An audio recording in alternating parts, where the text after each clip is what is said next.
is recording. So fuck Amazon, man. Why? Because they ended the relationship with Chase credit card and now I have to go shopping around for a new credit card. You know what? It's kind of nice. I have a funny story because I have that card too. Yeah. When I went because of the exchange thing, Hmm. I went when we went to Japan. What I did is I preloaded the card with some cash. I put $2,000 on the card and then Hmm. just spent it as you went because I don't know. Apparently, there's some charge, whatever. I forget. I don't know how it goes. Um, but everybody suggested put money on the card ahead of time, and then if it takes away from, then I don't know, saves you money somehow. I don't know. So we did that, and I had like $100 left on it, and I just spent the $100 when I got that message. I was like, oh, time to shut her down then. So last week, last Thursday, in fact, I got my new credit card because it's due on the on the second. Sorry, on February of this year. So they sent me a new credit card with an end date of February 2022. And then on the same day, I received a letter informing me of account closure. Yeah, yeah. So yeah, I've been looking around at my credit card options, and I don't know. I had this for you mean in general or for cross border shopping? A little bit of both. Like I've been like trying to figure out what I want to do with my new credit card. I think I I have settled on a Scotiabank Infinite Visa Momentum or something. Yeah. Take a look. The one that I use, I'm happy with is the MBNA World Class Elite or something like this. World something Elite. I forget what it's called. We'll delete. Okay. I'm digging it. I feel it. Cool. Cool. Yeah, unlike all those wonderful options that they have in America, we only have a few kinds of credit cards and they're a lot Yeah. shittier. It's the one that I have is a cashback card and it seems to do well for me. Tangerine used to be the card, but then they dropped the percentage cashback. And so I jumped ship and went to this one. Cool. All right, I'll check it out. Sure. Any other listeners looking for a credit card? Welcome MBNA to Money Talks. World World World Elite. Take a look. Yeah, I went through a whole bunch and like we looked at visas and we looked at a bunch of other things, but a lot of places don't play nice with Visa. Yeah, And so I would prefer to have a MasterCard. really. Yeah. I've always found T's the opposite is true. no people I think Visa's fees for like the seller are very high. And so I've noticed a bunch of places don't accept Visa, but they'll take MasterCard. And I That's know that weird. traditionally it's the opposite, but I think recently something's changed. I don't know. Oh, okay. Because you know that was always the problem with Amex. Like Amex has the best rewards, but like they're like Nobody crazy. takes Amex. Nobody takes it. Yeah, Yeah. exactly. Yeah. All Um, those. I know. I know Tim's going to come on later and talk about Monster Hunter, and I don't want to encourage him because I know that he really likes to talk about Monster Hunter, which is not a problem. But I think we're going to be talking about Monster Hunter quite a bit the next few weeks. Yeah. So, did you play the beta this weekend or no? No, I stayed far away. I'm There you on go. my self-imposed like I'm waiting for the real thing now. Yeah, and that's totally fair. And the only reason that because I didn't play the second one, but the reason I played this one is because they added that new quest. And normally, again, same thing. I would have just bailed out, not played it. But they had some more rewards with this one. Hmm. And normally, I wouldn't give a shit. You know, you get some potions and commendation, whatever. But apparently, by beating Nergigante, you can get like a customization face paint that you won't be able to get in the full game. And Okay. I don't know if you can buy it later or if there's some way to get it later, but I didn't want to take that chance. And so I put hours into this piece of shit trying to beat this fucking dragon. It's the worst.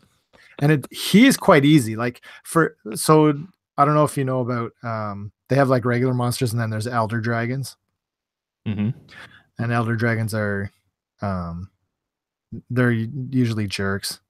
because they're old and crusty. I don't know. I don't know if this is like an easy version of it, but it's pretty predictable. It's not too difficult. Um, the problem is that instead of the 50-minute timeline or timeline, 50-minute time limit, they only give you 15 minutes to beat this thing. Okay. Which is pushing into speedrun territory. Yeah. So they put it into the beta as a challenge mode kind of thing. Like, all right, you did the other 3 fine. Let's see you do this one, Yeah. And so I played a couple hours on Friday. Yeah. And it was fun. Actually, Tim and Austin and I jumped on. The 3 of us were messing around. No, did you? Were we doing 4 people? No, I wasn't on. No, it was just the 3 of us. That's right. Yeah. And it was fun. And Austin's totally I think he's gonna buy it now. He was like, "Oh, I think I'm gonna get it." Yeah, you will. we had a lot of fun on Friday, just messing around, right? And then, so we didn't even attempt it. And then they went to bed, and I was like, "Oh, I'll give it a shot." So I stayed up for a couple hours after that, and I failed again and again and again on repeat. And like again, beating him is not a problem. Doing 15 minutes is. So I looked online. I'm like, am I just having trouble with this? Is this something I should be struggling with? And apparently many people online also struggled quite a bit. And this is like people who play Monster Hunter, right? Sure. And so I gave it a shot, and I was like, okay, well, I'll give it another go tomorrow. And then I played again on Saturday, a couple hours. And again, couldn't beat this thing. It was funny at one point, my kid came downstairs and said, "What are you doing?" And I was like, "I'm playing a game and I'm trying to beat this monster, and it's really difficult and the time limit." I said, I don't know if I can do it. She's like, "I don't think you can do it." I was like, "Oh, thanks for the vote of confidence." That's great, kid.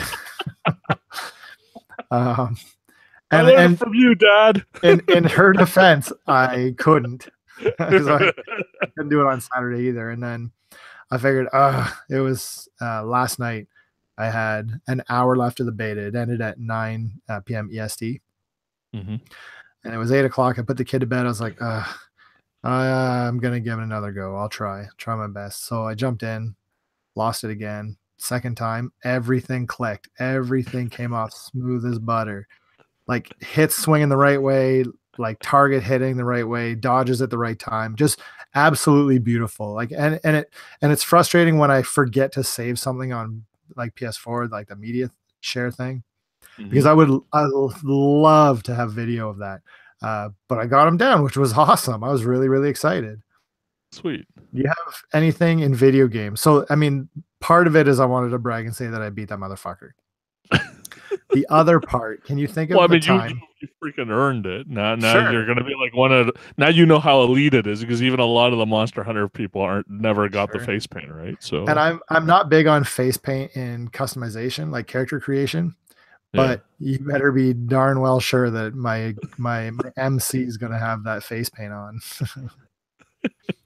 So the question that I had is, can you think of anything? And again, maybe not fair. We should probably prepare for the show better, because then we can, have some time to think about it. But can you think about something in video games where you bang your head against a wall over and over and over and over, and then finally do it and have that like, oh, thank God, like so accomplished for like pulling off something difficult?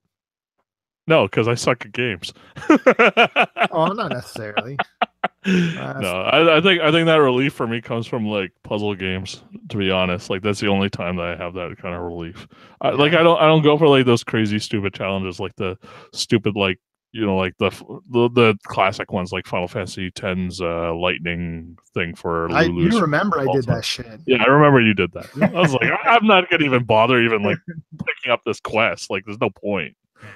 I remember you doing it. I was like, it was the you're worst. like running through the house afterwards. So frustrating. But I mean, like, yeah, that's why. Like, if it's like a mountain that high, I don't really feel like it. Like, cause I'm just not that kind of guy. which is totally fair.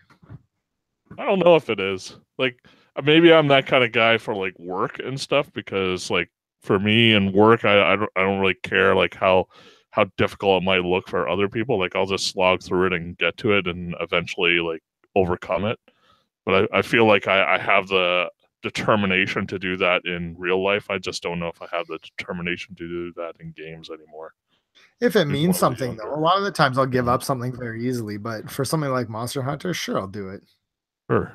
But I mean, I'm also talking to a guy here who has like tons of platinums, right? So you're like the platinum king for the most part. I have like baby platinums though. Like there's not a lot in there that's difficult, because most of the time if it's difficult, I just won't do it.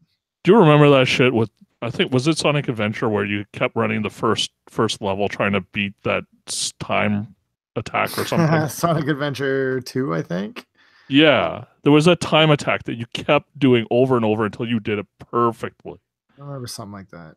Jeez, like I just don't like. That's something in your brain that I'll never have, and that like is something that I'm always like jealous of, because you have that stick-to-itiveness to it, I guess. Not for everything though. It's got to be like, it's very specific, like what things I'll do, and I can't pinpoint exactly what it is. I don't know. But Sonic fucking Adventure 2, like what clicked in your head for that? Like why? But that's a perfect example of something like, I don't give a shit about Sonic. Like, but you did it. Like at any point in my life, and so I don't know where that comes from. That's interesting. I don't know, man. Like those kinds of things. Like I'm in awe of people like you guys who can do it, but I'll never be able to. Like seeing those things, like was it Daigo Chun-Li parry, right? That everybody knows about, right? Which still I love. Like it makes me laugh every time I even think about it, because it's the coolest thing I've ever seen. But like there has to be some kind of preparedness for that. Like you have to have done that at least a few times before, sort of thing. And of course, like I don't know, man. Like I can't even possibly imagine doing that. For me, it's just like I just play games. I'm not actually good at them, I don't think. I wonder how much of it comes from, and maybe not comes from, but another example of is Beatmania, right? Sure. Tim and I were both pretty deep in Beatmania at one point, and that game is just exactly that, banging your head against the wall on some song that you can't possibly beat until you possibly beat it, right? But then you guys also have that extra level of not just beating it, you guys want to perfect it, right? Or at least get as close to perfecting it. Because I remember seeing, like, it's like, okay, you passed it, and you're like, wow, that was like, I've never thought I would ever pass that. And then I find yourself like a week later, you're just bettering your score on that every single time. But that's pushing yourself, breaking the wall. That's right. See, like that kind of thing is a refinement of skill. I'm like, it's put away for me. Sure. And again, to be honest, a lot of the times, I don't want to make it sound like I'm some savant, whatever. Like, I will very easily give up if something is too difficult, or I just don't want to do it. Like, it's just something just click, and like I really, really want to do this, and I don't know what the trigger is, but there's one somewhere. Sometimes, yeah. Like, I mean, you're not like we said before, you're not gonna ever want to platinum a Yakuza game, because they're gonna all need you to be a master of shogi or mahjong or something like that. Right? But that's not stuff I want to do. Like, that's the frustrating part with games. So I got this is kind of a success and failure all at once. It's like the ultimate embarrassment, but also achievement at the same time. I'm one trophy away from the platinum on Vanquish. Oh wow, okay. And Vanquish had some hard shit. Like, there was, I think the hardest one I did was, and I might be wrong without looking at it, I think I had to beat it on hard without dying. Mm-hmm. And the boss at the end of the regular game is like a dude in a suit, and then on hard you have to fight two of them at the same time. And so what I did is, instead of, like, I died a whole bunch doing it, but then you just like quick turn it off and then turn it back on and then play again, right? Mm-hmm. like load your save, but don't register the death. Mm-hmm. And I must have done it 20 or 30 times against the last boss. I'm just getting so fucking frustrated because it's not just, it's closing the game every time and then starting it back up, sitting through loading screens, loading a game, doing another attempt, dying almost instantly, closing the game, doing it again, Yeah. Not Yeah, because it's not like you had it on an SSD drive. You have to wait for the freaking PS3 to load in and like spin up, get everything loaded, and it like takes a while. Not ideal. Not ideal. But so that was cool. But the one trophy that I can't do, you have to go through like a six phase, like a horde mode kind of thing. Mm-hmm. And it's bananas. Like I got to the second one a couple times and I was like, this is going to be like just memorizing what you're doing and positioning and luck. And it was too much. And so I just said, you know what? I'm going to take the L. I'm not comfortable with being one trophy away from platinum on a hard ass game, but that you love. I can't do it. It's just, it's not interesting to me and I don't want to put it in time. Yeah. Yeah. Tim, we're talking about challenges that you have overcome in a video game, something that you just bang your head against the wall over and over again on, and then finally pull it off and just feel so satisfied. I mean, most recently, well, not that recently, but anything in Bloodborne, like any of the bosses in Bloodborne feel like that. But you have to be in the right mood to do that, right? Like, I think that's why I kind of stopped playing it, because I was in that mood for a while, and then I was like, okay, I need something a little easier for now. You know what I mean? But yeah, Bloodborne's one of them for sure. Beatmania, obviously. I mean, that's also a big one for both of us. You know, I don't know if you mentioned that. We did. We talked about Beatmania. We would have talked about that. Shenzhen IO, which you played some of, right? Fuck that game. It's not fun. I don't know what the hell's wrong with you.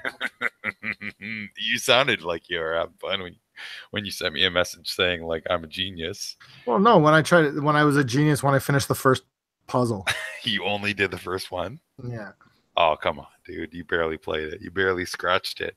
Yeah, I know. I don't know. I don't understand it. There's not enough of a setup for me. It's the epitome of what we're talking about, in my opinion. I was at the epitome of what we're talking about. How is it? Yeah, how is it? It's really tough puzzles that are based on programming that have I think the wrapping is really compelling and fun. I agree that the wrapping is cool, and there's a lot I like about it. Mm-hmm. It just, I feel like I don't have the background knowledge or the wherewithal or the tutorial enough to tell me something. Like I didn't understand. Yeah. Like I get, sure. I have some basic programming knowledge, but I couldn't wrap my head around what the commands were and what the input output thing was. Like I don't get it. I bet you, because I have the same background as you, really, like in terms of programming. I don't know anything about programming. I bet if you like, it took me a little longer than that as well to get into it. Like there's a big hurdle for that game. To sort of bang your head against the wall. But once you get past that and you figure out it's not that hard, yeah, I don't know. But that's what I'm saying though. Like with a little bit of a tutorial, like something a little bit more than. Yeah, it doesn't really have a tutorial. It kind of does the immersion thing, right? It's like, and I like that though. Like I like that a lot. It's just the issue is that you can do a little bit more in game. Do something else for me. Like, maybe another like more early missions, some easier levels, just to warm you up to it a little bit. Yeah, I could see that. It does jump you in at the deep end for sure, but if you stick with it, you'll, even for like a couple levels, if you can just get through the first couple, you'll get it. Like it's not that big of a wall. There was walls later for each puzzle, but right. To be honest, I can't see myself playing it again just because there's another game coming out. Well, yeah, fair enough. You might cut. Yeah, I know. Sorry, I was late. By the way, I was distracted because I was playing a game that I'm going to talk about later.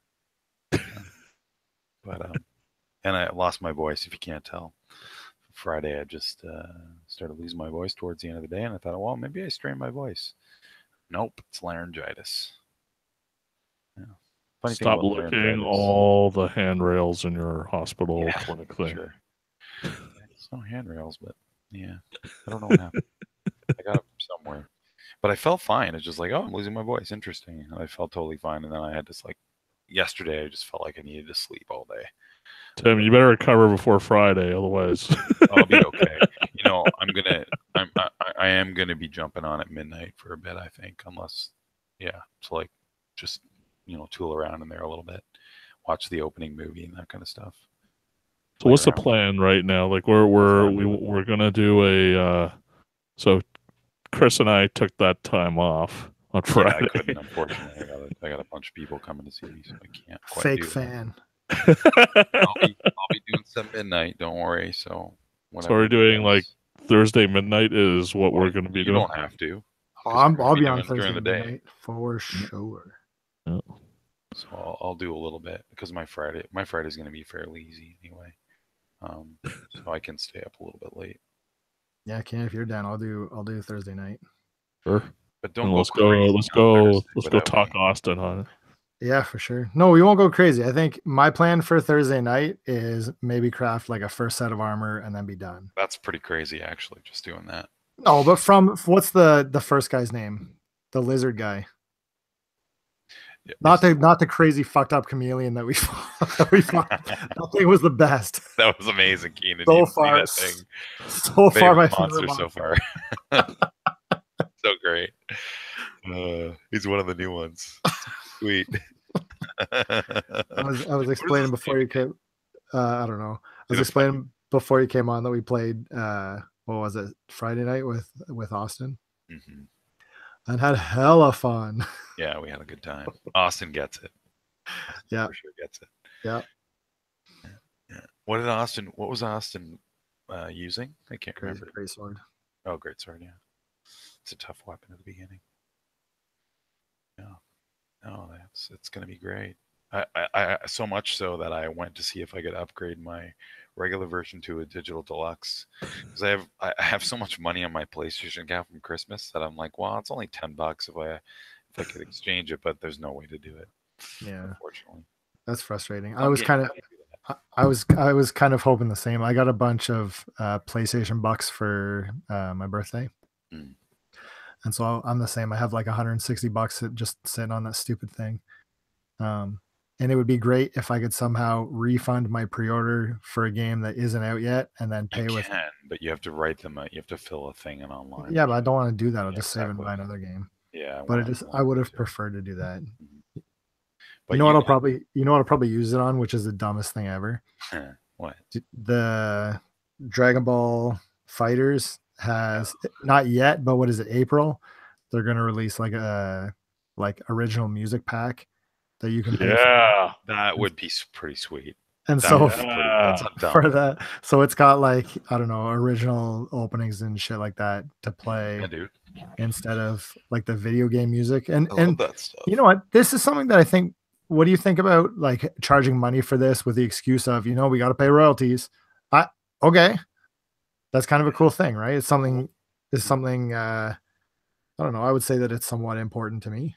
You know what? I'm used to paying for cosmetic stuff. As long as I don't have to gamble for it and it's something I like about a game, I don't mind paying a little bit of extra money for it, depending on the game, right? If it just came out and then they're like, oh, it launches with all this cosmetic shit. It's like, no, like that's a little bit skeezy to me. You put it out after and then, right? Because then you've done that extra work that wasn't part of the original development cycle, right?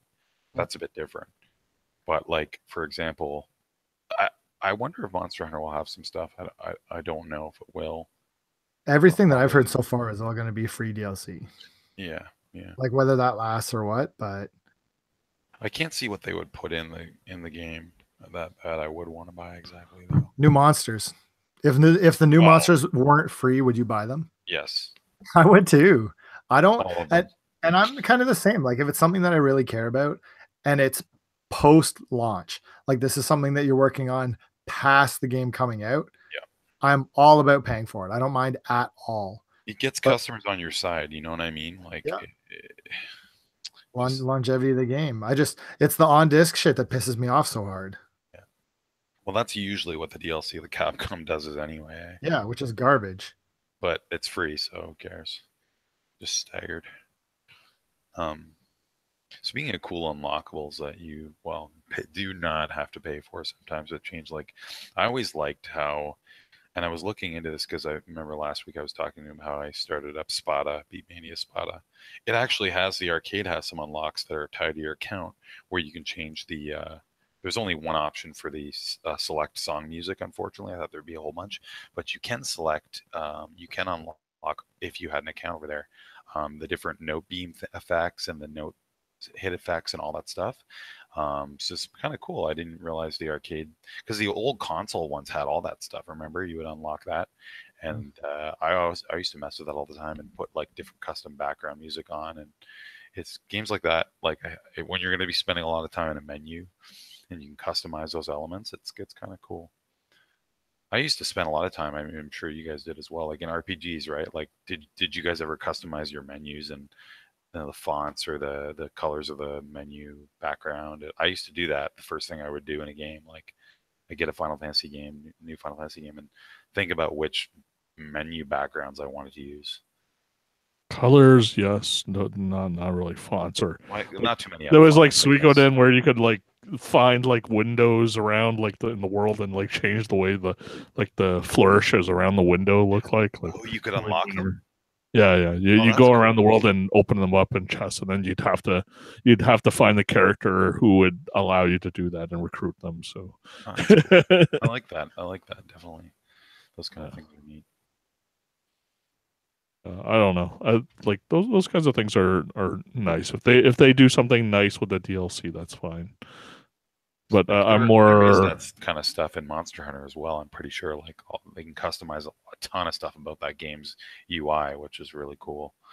I know a lot of people don't like the Monster Hunter UI or the way it's organized, but I think it's one of those things that once you get used to using it, it feels like good actually, but it just takes a little bit actually getting used to how things work. I'm of two minds, right? Like if the game has enough content in of it, then like if you want to throw in a few more things that you want to buy, then that's fine. But like for example, the thing with fighting games a lot of the time now is you buy costumes and you buy different colors, right? For characters. Yeah. It's just like I don't see why like anybody wants to pay for this stuff. Like it's maybe if it's a cool costume, but the colors thing, it just makes no sense to me. But that's intrinsic value, I guess I place on that. On the other hand, if they ask for you to pay a certain amount to unlock characters, to unlock different dungeons and stuff, now you kind of have to do this weighing thing in your mind. Like, did I get enough out of the game? Then I feel fine buying that stuff. Otherwise, did it feel like they cut stuff out and then now I'm paying for it? That's always been like my kind of thoughts inside of my head, right? Content, right? Like then you're sort of like, well, is this content even worth it? Like, is it just for people who are like hardcore and it's not actually good, or is it good? So then you got to look reviews for the stuff before you buy it. It's like when it's cosmetic, what you see is what you get, right? It's like, oh, it's a different color. At least you know, right? League of Legends, they did a similar thing where at one point, not because they were selling skins for a long time, and then at one point they went, oh, we're going to do a thing where you can buy alternate colors for a skin, right? And people were like, a lot of people were like, no, like that's stupid, it's not worth it. So eventually what they did was you can still buy them, but now there's a way to just spend your in-game currency that you don't pay money for on those skins if you want. Or make it a pack. Like if you're just gonna do colors, like you're just changing slider variables, exactly. Right? It was a big deal. Just sell them to me as like a giant pack for like $2. I'll float you the $2 for the work that you did. Like this, it's not a problem for me. But like I slider exactly like that's essentially what they were doing, and people were like, no. I don't think they sold very many of them. I don't know. My feeling on Monster Hunter is the way that's geared. Well, you know what? Maybe I'm talking out of my ass for this one because this one won't be for kids. I don't think, right? As much in Japan, like because kids don't own PS4s in Japan. They'll own like handhelds and stuff or Switches. But here comes the Japan expert. I'm just saying, like, I would, you know, Well, they had a lot of silly costumes for Monster Hunter 4, like unlockables and things, like I like tie-ins with other times of their games, which I Mega was like, Man and Animal I don't really Crossing. like that idea because it's just like it kind of takes you out of the. It just Yep. doesn't feel like it fits. I think Yep. Monster Hunter is such a cohesive universe that as soon as you start doing that kind of stuff, it's just like, what is this, right? Do you know? Hey, can I say? Speaking of cohesive universe, one of the things we were saying on Friday was that you got to play with Monster Hunter voices. You can't put it to Yeah. English bullshit. You got to do play that. Monster Hunter voices. Yeah, don't do it. I put on English just by accident. I was hitting X or something like that, and I was like, oh fuck. And it's actually not terrible though. Like I'm still gonna play Monster Hunter voice because of that cohesive universe. But it doesn't sound terrible. Like the voice. What's the girl's name at the camp? The guide or something like that. Yeah, I don't know. I found her voice is a little bit shrill to me. I didn't mind it. So, yeah, but no, for sure, you got to do Monster Hunter voices, definitely. Yeah, there's a lot of things I think people who are new to the series definitely take your time to ease in because there's a lot of things there. There's a lot of stuff like that you could be setting up better, like how to set your item bars up, like which options to use for selecting items and making things easy and getting used to how to do that. There's a lot of different controls. There's a lot of contextual controls, but look up some tutorials and the tips from us, I would say, right, Chris? I mean, in terms of the options for the item select, I mean, it's a little bit, You don't speak for me. detail there, but option two for everything is what, and manual unsheath your weapon. This is Tim's tips, not my tips. Manual unsheath your weapon. Don't do automatic unsheath. You want to have that shit manually sheathing and unsheathing because it's that's stupid. Don't do that. My advice is play the game the way you want to play it and enjoy yourself. Yeah, sure.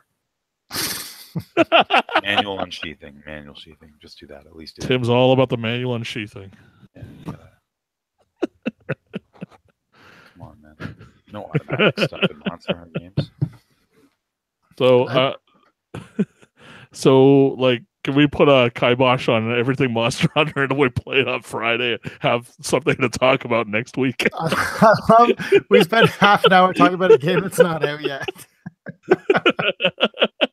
Did you guys already talk about what you played this week? Nope, not yet. Either one of you? Jeez, okay. I have Probably something. into that. I played. I was looking for something to play on Switch, but everything's so expensive. I was really looking forward to getting Deepest Dungeon. Darkest Dungeon. Sorry, it's $30. It's great value for that game, but yeah, but I can get it on Steam for $9 right now. Right, that's Switch tax. I have, yeah, and I don't want to pay Switch tax, and so I didn't buy it.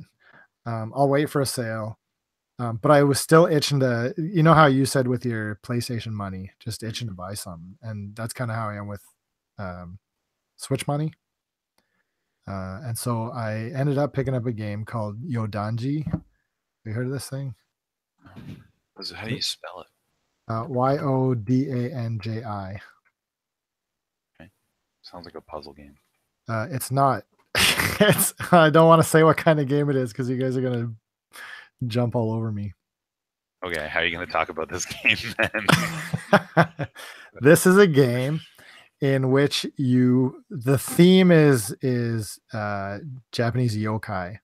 Like, you know, like there's that umbrella with the licky tongue, and what would the listeners be most familiar with for yokai? The licky tongue thing, the umbrella with the yokai tongue. watch, or the Nine Tails Fox. Yeah, that's probably the most. And then what's it called? Kappa. Yeah, that kind of stuff. In any case, so in this game you can play. There's like maybe 21, I think, 21 different unlockable monsters that you can play as, but the game starts you off and you're allowed to play as 3. And so every time you make it through this dungeon, you collect. So what you do is you collect 3 scrolls, get to the bottom, put the scrolls on the pedestal, and then fight a boss. And then that's the end of the game loop. And if you manage to do that, then you unlock another character. Mm-hmm. You can start off as I forget the names of them, but you can start off as playing as a lantern. Yeah. Kamaitachi. What's that thing? Like a little squirrel thing? Can I ask you one question? Speedy Fox. Don't ask me what kind of game it is. No, can I ask? I want to ask you what game it is. Can I ask you one question about the game though? Maybe. Does it have randomized dungeons? Is Let that me- why you're trying to avoid what type of game? Hold on. So let me explain. And then the other thing is I don't know. I forgot what the other one is. And the first I've only beat it once, but it's I unlocked the Licky umbrella, and it's terrible. The lantern's the best. So my Chris's hot tip of the week is if you buy some shitty $5 game on Switch that nobody's gonna play, pick the lantern. I can't even find based on your spelling the actual game. That's the life advice. YODANJI. Oh, J.I. Did I say G? No, you said J. It is a roguelike. What a surprise. No, listen, that's not. Hold on, that's not. It's not. Roguelike. That's No, it is. It's a roguelike, but it's got like that 8-bit graphic aesthetic that Chris loves so much. you know that the old Japanese stuff. Listen, you fuckers. You know that old style roguelike like Shiren or Pokemon Mystery Dungeon, where you take a turn, they take a turn, and you move on a grid, Right. Yeah. It's that kind of game. There's not really a lot to it, but the thing that I like about it is that the game loop is very, very short. Like there's only like, I don't know what it is, 7 or 8 floors or something, 9 floors, 10 floors. And then it's over, and then you play it again. Like I dig that. I feel like short little run, eh? Yeah, so I feel like if I lose, it's not a big deal. Right? Like I think one thing that frustrates me about that kind of game is that if I get all the way down super, super deep and then some bullshit happens and I die, I'm like, well, that was a waste of time. Right. There are some things. Yeah, some things you can't avoid, right? Sometimes you get screwed and that's the end. If you don't have pre-knowledge, you're screwed. Yeah. And if it's a longer game, people have different thresholds for that. Like I have a higher threshold for that. As long as it's not like if it's maybe, I would say if a run is an hour around there, I'm okay. But if it's longer in a roguelike, like 2 to 3 hours, and then I get hit by like some nonsense that, now that I know about it, I won't die to it again. That pisses me off. I never felt like that happened with this. Cool. How long are the runs? I don't know. Half hour, I guess. I don't know. Yeah, that's good. But it's I dig it. It's cool. It's just, and it's very simple. All it is, there's a little soul thing that you kill on each floor that doesn't attack you. It's just like an instant level up, and you get to choose one of the 4 skills for your guy, and then every soul you get after that, you get to level up your skills if you want. And there's one on each floor, and I don't leave until I find the one. But you're also looking for those scrolls to bring to the bottom anyways, right? So you're kind of forced to do a full clear of each floor instead of going down prematurely. Right. It's cool. I mean, it originally it was $3, right? no, it's $3 on mobile because it's originally a mobile game. I see. Like on the this is hitting everything for you. Just getting better and better. So it's an 8-bit roguelike. It's an 8-bit roguelike mobile game. Oh, Kemco made this. Yeah. I haven't played something from Kemco in so long. Yeah, and actually, I didn't know that it was when I bought it, and then when the publisher screen came up, I was like, "Hey, Kemco." So Phalanx. It's hard to recommend. It's not great, but it's not terrible. Music good? Unremarkable. That's too bad. Yeah. There's nothing really special about it at all, but I dig. Actually, you know what? The one thing that I will say that's special, I really like. They put a ton of effort into lore. Like you can choose one of the monsters, and then it'll tell you like all about the history of it and where it comes from. Like those status screens in Megaten games that tell you like little details about the demons. It's like that, only there's like a couple pages. Cool. And so I dig that. I read all those, so that's fun. All right. So, I mean, I'll probably play it. Switch is a great system to have it on because if I'm just, I'm stuck somewhere, I have a few minutes, then I'll just pop it out and have a couple runs, So yeah, I don't regret it, but it's a 3-star game, Cool. Yeah, it's got some pretty good reviews, so you're not alone. Nice. That's all just that Monster Hunter.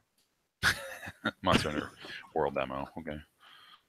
I'm still in the VR space, so I actually changed my setup a little. I got some mounts for some of the sensors that I have now, so it's a little bit better tracking in the room. And then, because of now that I've got the third sensor behind me, it means that we have room scale, and so I've been doing a lot more, I guess, room scale kind of movement things. So that means getting up and moving around in my room and working up a sweat some days with things like so I picked up Spark, which is kind of like a racquetball sort of thing. It's pretty cool. You like throw a ball to try and hit your opponent and reflect balls back at them and stuff like that. It's pretty cool, like Tron-esque. And then another one is Hollow Point, where you're kind of like in a Japanese dojo shooting arrows at different objects and floating squares, and then eventually like ninjas come in and they shoot them, and then they're also shooting arrows at you, so you have to dodge at the same time. So it's pretty intensive, like moving around quite a bit, a lot more than something like Super Hot, which is because it's moving in slow motion. You can kind of it's not as kinetic, I guess. But with something like Hollow Point, you're moving a lot more. So yeah, if you want to get a good workout, actually VR's getting to be pretty good for at least upper body stuff. Fine. So pretty fun there. And the other thing I checked out was Dead Cells actually went through a bunch of new updates recently. So I went back in there and took a look at it for a bit. And they made some pretty significant changes to it. I think they upped the difficulty level quite a bit. Like some of the dungeons I passed through pretty early on now are a little bit harder to go through. So I don't know if they're still rebalancing it and such, but I think Darkest Dungeon went through a similar kind of thing where they kept upping the difficulty level because everybody who was in the beta had played it so much. Right. And then they kind of readjusted it after it got released. Yeah. Now they have like a in-between mode as well. So hopefully Dead Cells will, they'll figure that out before launch. But I think that's one of the dangers of these early access games when they have like a large consumer base already, is that because so many people are already into it, they end up publishing a game that's not as balanced as it can be for beginners. So we'll see what happens. For sure.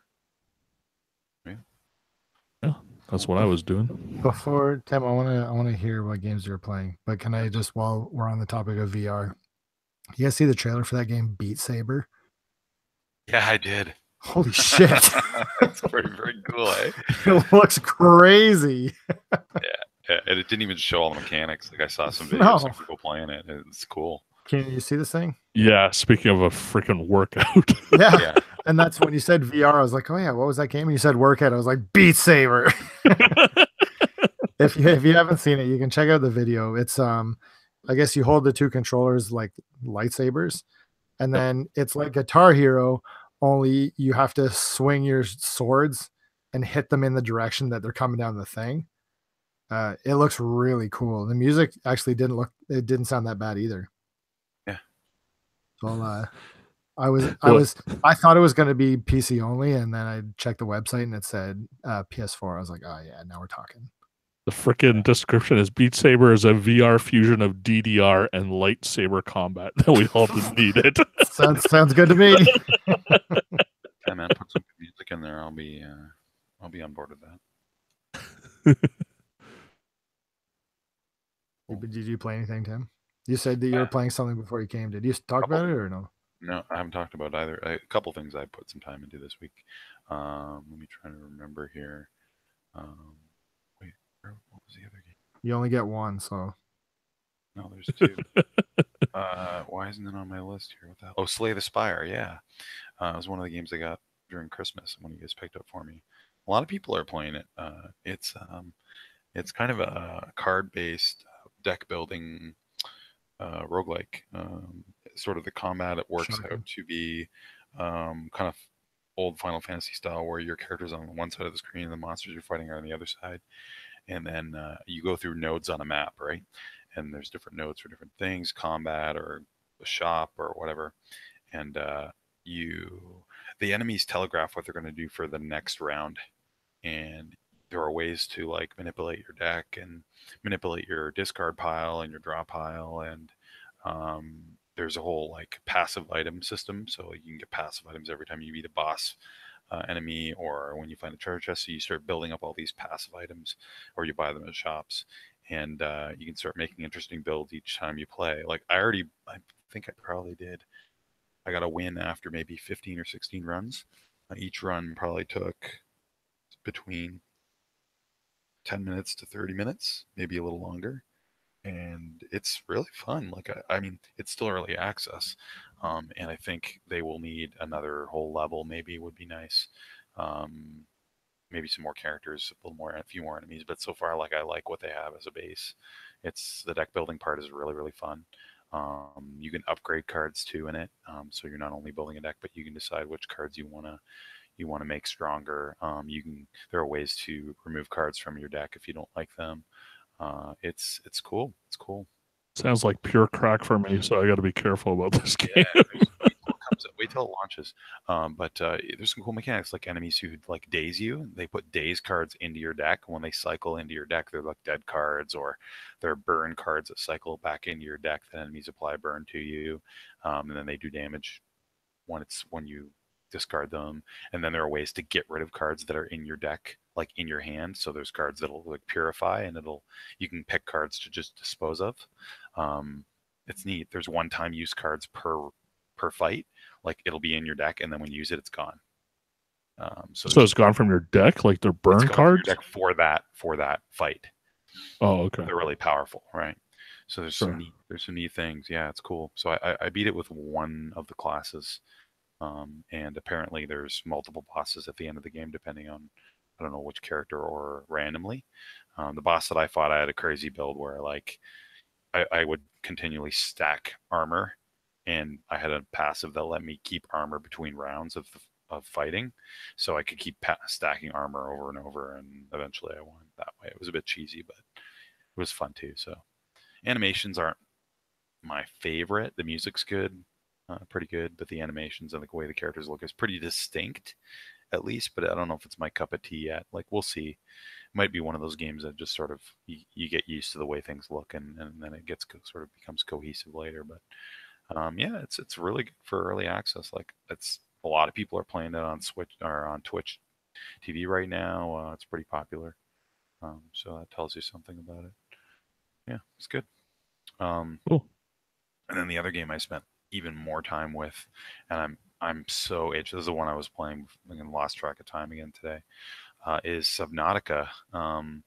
This game is going to end early access as of tomorrow. They're doing a big launch streaming party thing at some aquarium somewhere in the States, and it's basically like it's what I want from a Minecraft sequel. Like Minecraft was such a big thing when it came out, and I mean Chris played a lot of it, and I wanted that survival game with a really deep, like, but new sort of mechanics of kind of like how you craft and how you go up the crafting tier and the tech tier, and in a neat, really immersive, no pun intended, environment that like and it's VR too, Keenan. Like even playing it without VR, because I don't have a VR for my PC, it's scary. It's a scary game in a way. Like you're diving deep into this. Like basically the premise is you crash land in this huge like spaceships. You crash land on a giant water planet, and you're in an escape pod. Like everyone goes to a different escape pods, and you end up in this tiny escape pod, and you're on top, like floating on the ocean, and that's all you start with. And you're on like a coral reef area, and the ship's like burning in the distance, this huge ship, and you're just by yourself, and you have like technology like that you start with, and you're just trying to like explore the environment, this alien world with like alien like life forms and shit. And it has a bit of like Metroid Prime, like scanning things with your scanner to learn things about the world, and the information you find helps you figure out like how to make new things. And eventually you're like building like an underwater base and like upgrading all sorts of crazy equipment. And I don't want to spoil stuff in the game, but it's really compelling and it's really like my system's not the best system, but it still runs it pretty well and it's beautiful. Like art design's really good. Man, it sounds like you already played it's good through this stuff. game. What's left for you No, there's a lot. after There's a early lot access? left. I'm still. I don't know how far I am, but I don't feel like I'm necessarily that far in the game. Like we'll see. I mean, it launches tomorrow, so I think once that patch hits, there's probably a bunch of end game content they're gonna add. So I don't think there's end game content in the game yet, but there's still a ton of stuff in the tech tree that I don't even I can't even really I think is still there that I haven't even seen yet. Like, you know, in games like this, you get, oh, I found iron, I found silver. Like, there's a lot of other stuff that I can use, and that I could potentially use next that I haven't even seen, and it's cool. It's cool. I mean, I've gotten like 8 or 9 hours out of it so far, and there's still a lot of stuff that I could be doing, and it's just a cool game. Like, there's so many like vehicles you can make and use, and there's like temperature and oxygen mechanics and a hunger mechanic, and it's not annoying. It's actually like kind of fun to keep track of. There's a battery mechanic where you make batteries and build a charger for your batteries, and it's and there's like a lot of cosmetic stuff you can find and make. And like the way the game partially works is by you scan things in the environment from your ship, from the ship that broke apart in the atmosphere, and there's parts everywhere, and that's how you find some of the tech stuff. That's some of how you find it. There's not everything. There's biomes. It's cool. It's cool. And playing that in VR would be pretty insane. Like it would legitimately be like, what's the word? Agoraphobic. Yeah, people with agoraphobia might not really like that game because like you're literally going so deep and it gets so dark that like even playing in just regular 2D, it's like that's what I want in my VR. The feeling of being confined space and being like drowned in water. And oh man, there's cool stuff like you feel protected. Like let's say I don't know, you get access to like a little underwater submarine, right? And you're flying around in that thing. It has that safety. I understand, Tim, but that's not a selling point for people to be. Hey, man, you can be in a confined space and feel like you're drowning. Like, no, like the large. It's more like agoraphobia, isn't it? Like fear of open spaces. So like you'll go over the edge of like the edge of no. Like there's a different word for that. What's like that word? Like where there's that, you know. There's no ground. Where's the ground? Yeah, you can search online for that. There's I forget what it's called, but there's a specific phobia of like open water. Yeah. Or like not being able to know where the ground is. Like you swim out over a really deep section and you're like, it just keeps going and you're like. Does everybody have that though? Because that's fucking terrifying. A lot of people have that, yeah. I have that. Is it thalassophobia? Yes, yeah. Or no, bathyphobia? No, that's depths. Yeah. Yeah, thalassophobia, that's the one. So yeah, but it eases you in, right? Like you're only going on a little foray, like, or you have the equipment that you can protect yourself. Like there are different equipment. Like if you want to get the hell out of there, there's like an air bladder you can research and make that if you activate it, it just sends you to the surface super quick. So there's all these different little things you can make. And like if you want to explore some caves and go spelunking, you can make these little discs apparently that like you can set like breadcrumbs that sort of slowly go in.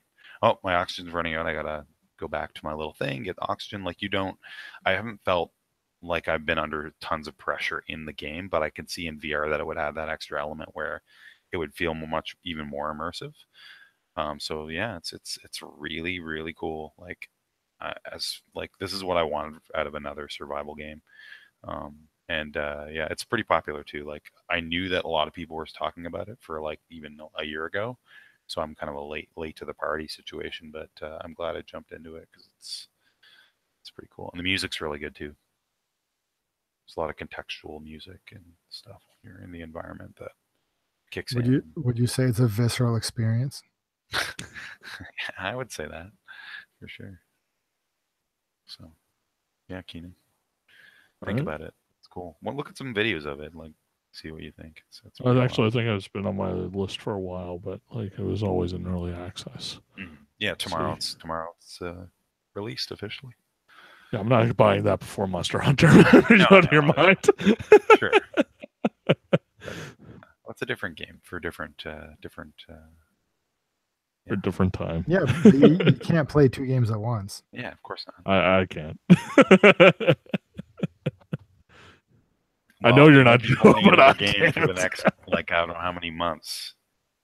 Yeah, it's gonna Monster be Hunter. because I already got Monster Hunter and Dragon Ball, right? Well, forget about Dragon Ball. You won't be playing it. That's right. Fine, you guys can be left in the dust. Well, maybe Kane and I'll do like the first 7 armor sets while you're at work. Then we'll have time to play Dragon Ball while you catch up. Which Chris, which of the first monsters we fought is the armor set you want to get to, like, second? I don't know. I haven't seen any of them. Well, I know, but just out of Like I pictured. guessing. Okay, so you mean guessing what I think it's gonna look like? Yeah. That fucking chameleon. Yeah, it's pretty sweet. I don't know anything about anything. Right. Like I don't know what any of the sets look like. I don't want to know. No, of course not. That's surprised. Pleasantly surprised. I as much as I love the way the sets look, like when you get a new set, I much more love how the new weapon upgrades look. Like I haven't seen any of it.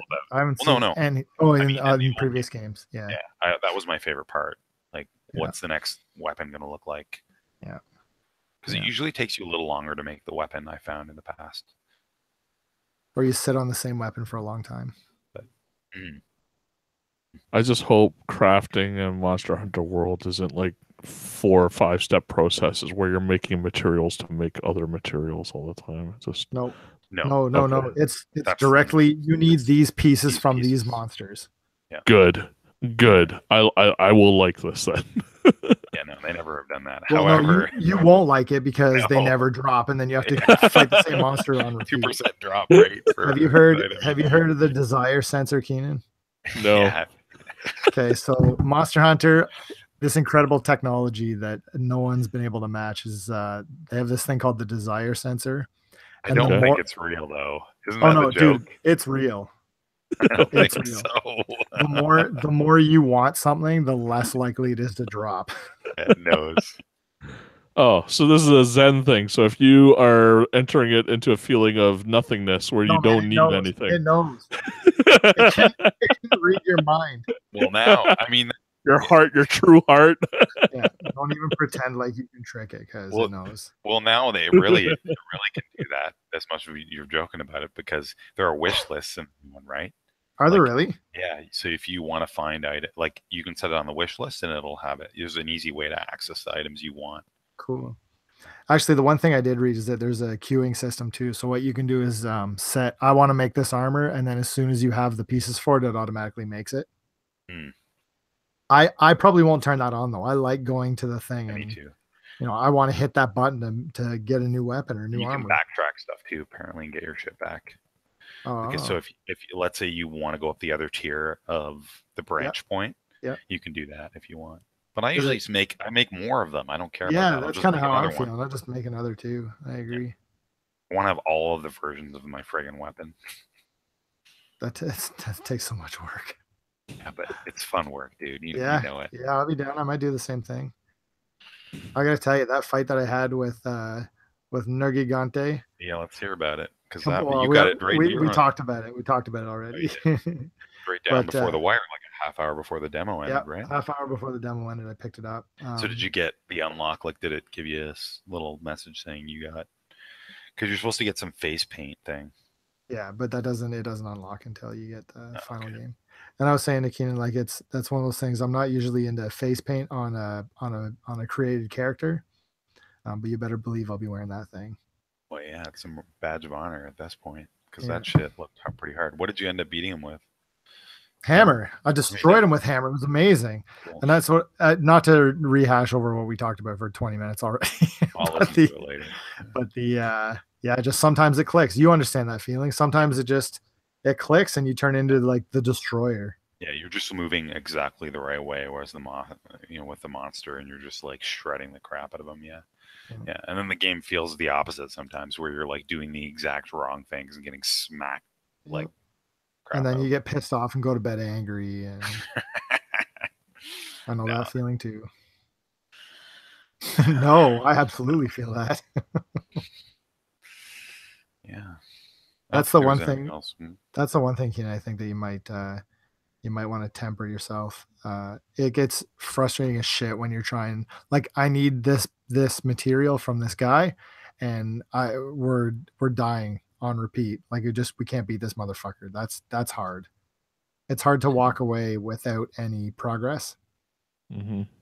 Because that now and again it happens where you go like a full night without any progress at all, and that can be frustrating. It's Really selling me on this right now. Keenan, I would say it's also important to like try and play some of the game solo, because there's something about you versus the monster without anyone else. Yeah, you helping keep talking about is a that. big Like, deal. I have It's a time big for deal. this.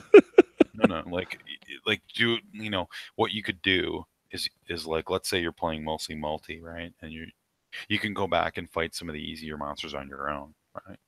And just see if you can handle them right on your own. It's fun. It's fun. It's a bit different feel.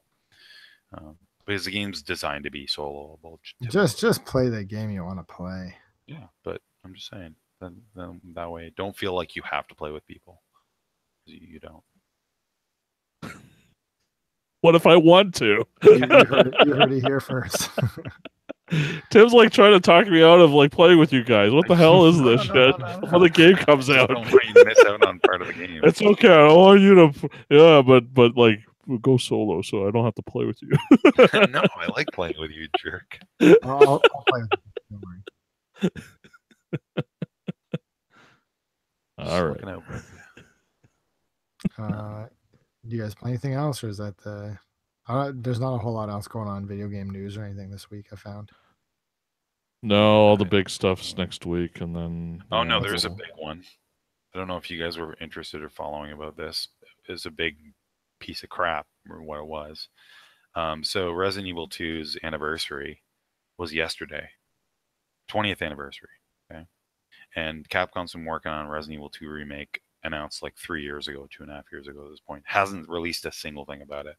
It's because they're not working Like I on said, it it's anymore. not working not on it, coming man. out. He just had a T-shirt on. That's it.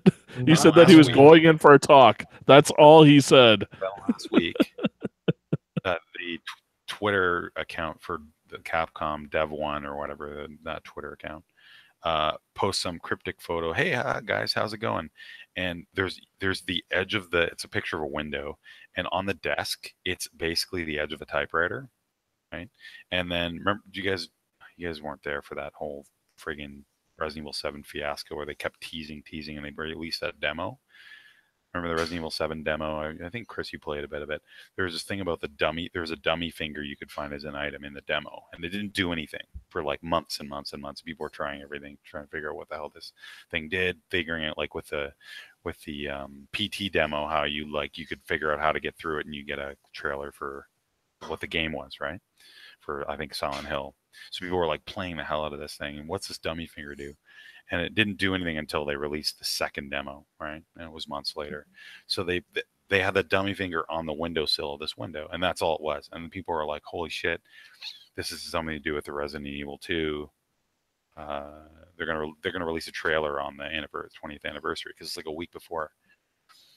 And then everyone's getting hyped up, and then eventually the Twitter account, like later that day, is like, "Oh, sorry guys, we didn't have anything for that. It was just a joke or something. Like we were just trying to." I don't even know what you read the tweet. It's totally ridiculous. You guys you trolled yourself is basically what it came down to. Yes. I agree. Yeah, I agree. That sounds like a whole lot of nothing. Yeah, you guys are like reading way too much into this stuff. Like it's gonna be Resident Evil 2 is gonna come out. It's gonna be episodic content, just like how Final Fantasy VII Remake's gonna be. That's what they're gonna do. Opposite of what you guys are saying.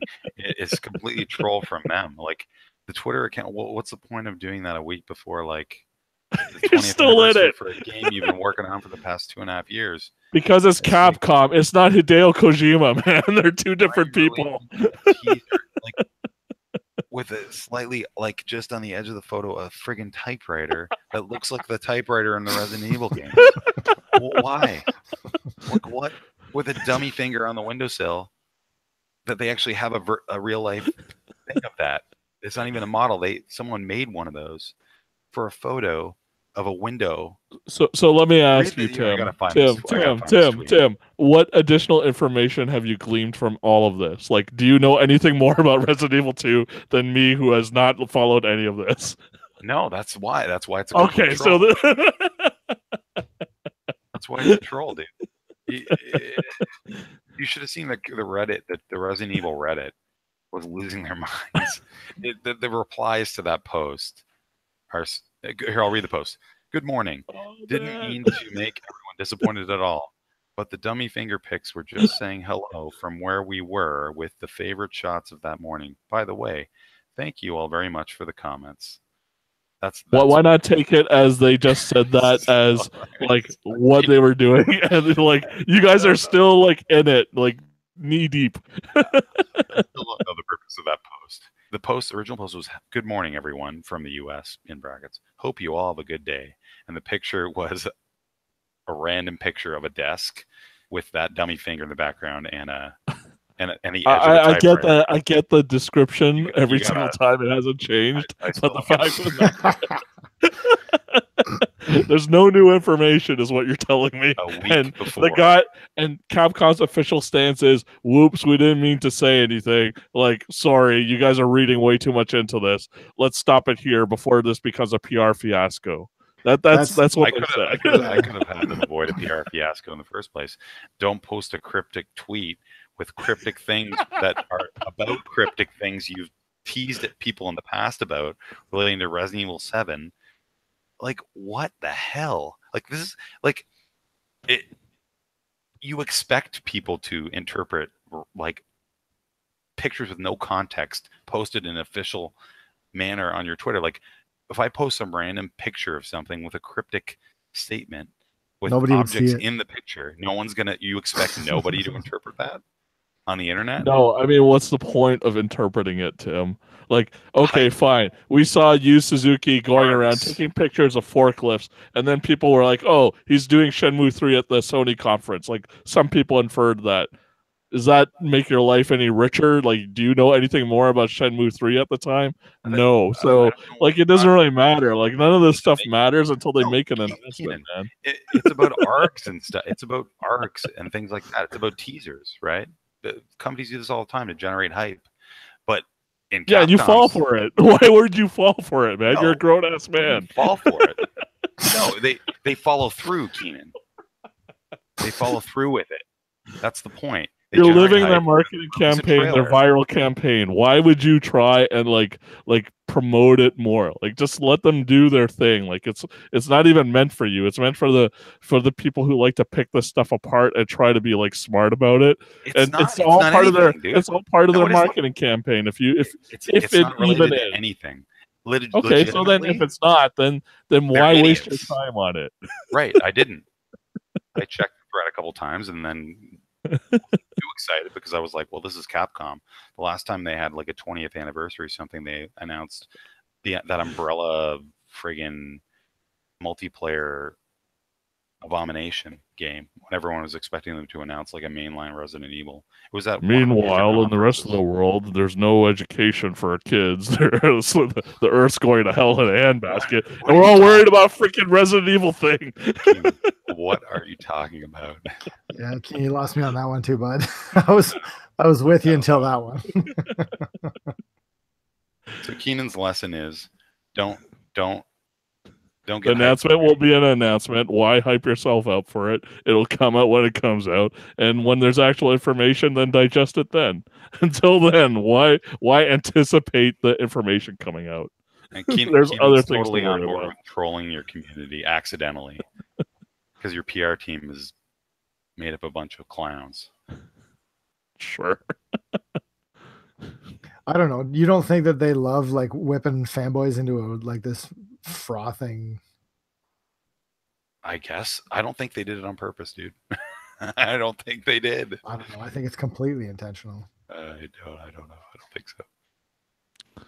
It's just a bunch of people getting hyped up over nothing. It's the same thing like whenever like they have a Mass Effect anniversary for like 3 years in a row. They're like, oh, it's an N7 day. We got some big announcement. And it's just like a retrospective trailer for some bullshit. Like it's people haven't learned their lesson. There's only like a few people that do this viral thing like really, really well. It's the Frog Fractions guy and like him hiding all this stuff into like an ARG. And How it's awesome like, is Frog Fractions? Not so much Yeah. Frog Fractions 2, but the first one was bananas. sure. And then and then also like Hideo Kojima and how he likes to do things. Like those are about the only two people that do this kind of thing properly. Like how many failed campaigns have you encountered already, Tim? Like other ARGs that have gone sideways, other campaigns that where people make some innocuous tweet and then everybody's like going crazy over nothing. Usually you can tell when it's just some innocuous. There are things that people like are way overinterpret, and you look at it and you're like, this is nothing. Like this is not. But when it's like in this case, a lot of people were thinking something was coming. A lot of people. It's been a while since we heard of a Resident Evil 2 remake. So, anyways, yeah. Never gonna happen. You don't think so, eh? Why? Why don't you think it's gonna happen? I just think it's one of those games. It's like, do you remember a long time ago when they had that? What was it? What did it end up being? Remember there was that screenshot of, was that Leon going down some underground tunnels or something like that? There was Yeah. like stairs against a wall. What was that supposed to be originally?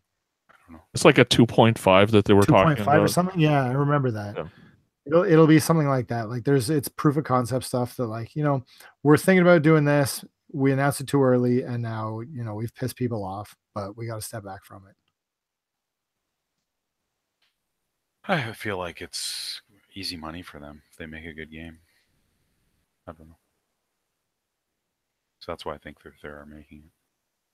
Nothing is easy money for Capcom these days. Monster Hunter games are. Sure. But that's like making it properly is a thing in itself. They're good at making Resident Evil games. So It's kind of cool that we live in a world where Monster Hunter has a bunch of like mainstream hype. Yeah. Yeah. Yeah. I think it's the Japan like how we had last year, all those Japan games at the beginning of the year, and now people are like, oh, we're gonna jump on this bandwagon quickly because I don't know, like after this one and Dragon Ball, like what's the next kind of early release Japanese game that's gonna come out? I think that's it for a while. So I think people are hyped up like this, like the same way that we were last year, and hopefully this is going to be an annual thing where every January, February, March we're going to get like some crazy good Japanese game. Oh no, you know what it is? Yakuza 6. Yakuza 6. That's in March. There you go. Well, there you go. Three high profile games from Japan right in the start of the year. Something to look forward to. Mm-hmm.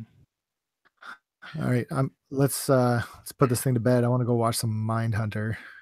Oh shit! You never watched that? Yeah, I'm partway through the 3rd episode. It's pretty good. Cool.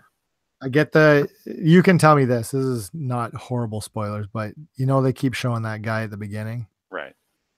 Is that eventually going to turn into like the main story, or is it just going to be like? I can't comment on it. There's a okay good reason for that. All right. What did you feel like? You remember that? I think I explained already on the podcast, but I got turned off on that show midway through the episode. Oh, okay, yeah. At the bar scene because they were so like their dialogue was so. Their acting was terrible. Like acting and dialogue, so disjointed. Like characters though too. Yeah, I felt terrible. like knowing their characters are kind of like that to begin with. Yeah. They're kind of like smarty pants, both those characters, but then the other characters aren't like that. Which is what I was worried about. I was like, oh, this is just another one of those shows where every character is written the same way. But I feel like they're both completely, well, she doesn't interact with anybody else so far, but he's completely different with everyone else except for her, which is so awkward. Yeah, I don't know if it gets better later, but the two of them together are terrible. Anytime she shows up, I just, Yeah, it's not my favorite. My favorite is the two guys, Bill. Yeah, I like the boss too. He's a cool guy. Yeah, he's cool. Cool. All right. What we're gonna do We talked about it in line. Let's try for next episode. This is our promise to the listeners. That next episode, we're gonna have a special opening and special ending, where it's just a canned like, this is how we start the show and this is how we end the show, because we keep talking about how we're going to do it and then we just don't. And so this is a public declaration that next episode 61, is gonna have the new opening, new ending. Wow. We feel we need some optimism in our life, and we believe that some new listeners might be listening. So, and we better do it the next like couple days, because it's sure as hell not going to get done on the weekend. All right, boys. We'll talk to you next week. Oh, I'll talk to you at the very latest Thursday at midnight. See ya. See ya.